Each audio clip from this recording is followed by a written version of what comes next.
Today is Friday, June 6, 2014, the 157th day of the year. There are 208 days remaining until the end of 2014. Sunrise this morning was at 5:11 a.m. The sun will set at 8:30 p.m. Length of daylight hours today will be 15 hours, 18 minutes of visible light, 16 hours, 29 minutes. Tomorrow's daylight will persist 1 minute, 58 seconds longer than today. The first quarter moon, 8 days old with 56% illumination, rises at 1:35 p.m. and sets at 1:14 a.m.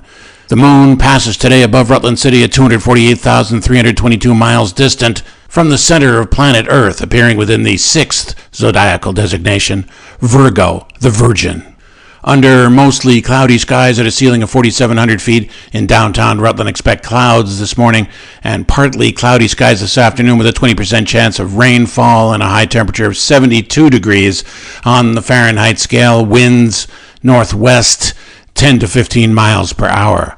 Tonight, clear skies with precipitation expectation nil, low 59 degrees.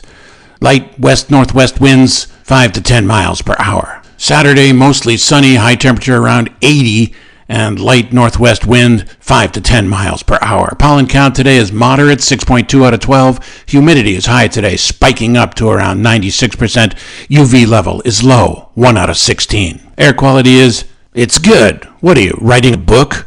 Highest temperature in the contiguous United States on Wednesday is 115 degrees at Death Valley in the Golden State, California. The lowest temperature, 24 degrees at Daniel in the Equality State, or the Cowboy State, Wyoming. Justice will not be served until those who are unaffected are as outraged as those who are. Benjamin Franklin. On this day in history, 1944, World War II, the Battle of Normandy begins. D-Day, codenamed Operation Overlord, commences with the landing of 155,000 Allied troops on the beaches of Normandy, France. The Allied troops quickly break through the Atlantic Wall and push inland in the largest amphibious military operation in history.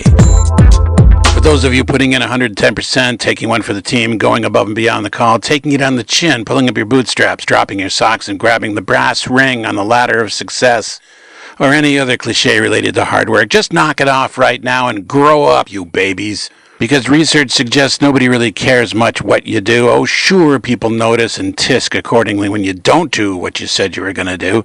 But as UC San Diego behavioral scientist Professor Ayelet Ganizi says, exceeding your promise does not appear to be worth the effort. Or as Business Week puts it, nobody cares how awesome you are at your job. Specifically, says Ganizi, the promise receivers consistently fail to recognize the additional effort required to exceed a promise. Think of it this way. If you promise to get something done in 3 days, people will be cheesed if it takes 4, but they won't care much if you get it done in 2. Now, exceeding expectations is wildly different. That is, if you make no such promise about when something will get done but surpass other people's hopes, they'll be thrilled.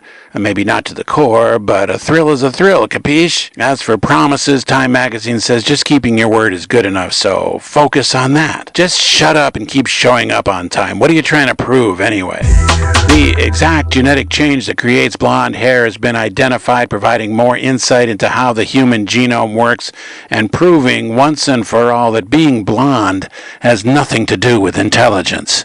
A study published in the peer-reviewed journal Nature Genetics details how researchers have finally identified the exact genetic mutation that can make a person blonde, in turn identifying the influential molecule that determines the hair color of every human being. For the love of cripes, I thought they already knew that. What took so damn long? What are you freaking geneticists doing over there anyway? We've been trying to track down the genetic and molecular basis of naturally occurring traits, such as hair and skin pigmentation in fish and humans, to get insight into the general principles by which traits evolve. Study author David Kingsley said in a statement, which sounds remarkably like a phony excuse, but then I don't get paid $50,000 to sit on my pants and cook up some academic study like trying to prove blonde hair isn't a marker for stupidity. This Kingsley character, if that's really his name, says it's clear that this hair color change is occurring through a regulatory mechanism that operates only in the hair. Only in the hair. He says this isn't something that also affects other traits, like intelligence or personality. The change that causes blonde hair is literally only skin deep. Clever, Dave. Figure that out for yourself, did you? The study, published in Nature Genetics, June 1. This is today's Weather Minute. I'm Richard Alcott.